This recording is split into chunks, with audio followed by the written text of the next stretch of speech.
గత ఏడాదితో పోలిస్తే ఈసారి మిర్చి ధరలు ఆశాజనకంగా ఉన్నాయన్నారు మంత్రి అచ్చెన్నాయుడు.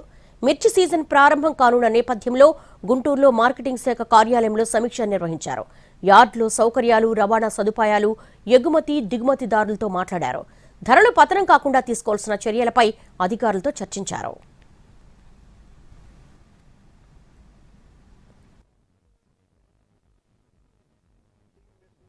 స్లిప్పులన్నీ కూడా వస్తాయి. ఇది ఒకటి రైతుకి ఇస్తాం, ఒకటి కమిషనర్ ఏజెంట్కి వెళ్తుంది, ఒకటి ఎవరైతే ట్రేడర్ ఉన్నారో ట్రేడర్కి వెళ్తుంది. దీంతో పాటుగా రైతుకి ఇమీడియట్గా SMS మెసేజ్ కూడా ఇస్తున్నాం. ఇందులో కన్ఫ్యూజ్ లేదు. మీరు తీసుకెళ్ళినటువంటి సరుకు ఏ వెరైటీ, ఎంత రేటు, ఎంత వెయిట్ ఉంది, ఆ రోజు ఎంత మీకు డబ్బులు వస్తాయని స్పష్టంగా మెసేజ్ ఇస్తున్నాం.